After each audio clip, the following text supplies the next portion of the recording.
अस्सलाम वालेकुम दोस्तों, क्या हाल चला। अब आप बोलेंगे कि भैयान छोड़ें, ये क्या शुरू कर दिया है। अब वोडाफोन की सिम आप बताएं मुझे कि हर बंदे पर फ़र्ज़ है। जो ओमान में है, ओमान में रिसेंटली वोडाफोन लॉन्च कर दिया गया है, सर्विस जो है वो अवेलेबल है, तो जल्दी जल्दी सिमा ख़रीद लो।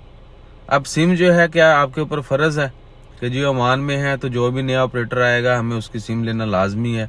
और स्टार्ट में हमारी सजेशन आपके लिए यही है कि जब तक क्लियर नहीं हो जाए सर्विस, क्योंकि अभी पूरे ओमान में सर्विस नहीं है वोडाफोन की, ठीक है। और दूसरा कि उनके पैकेजेस, उनका कॉल रेट, इंटरनेट, ये वो जब तक वाज़ह तौर पर मार्केट में आपको चीज़ें पता नहीं चल जाती तब तक ये एक्शन मत लीजिएगा।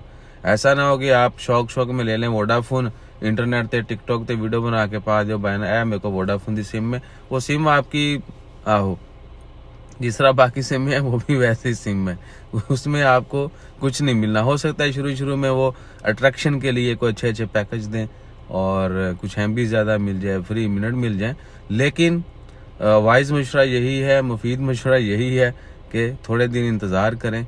जब सर्विस का पता चल जाए कि मस्कत से बाहर भी सर्विस आपको मिल रही है, सर्विस बिल्कुल ठीक है, A1 है और मियाँ यानी, और पैकेजेस जो हैं वो अच्छे हैं।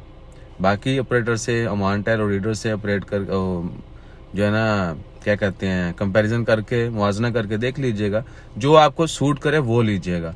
ऐसे शशके में टशके में जो है ना वो सिम खरीदिएगा मत। तो दैट्स ऑल।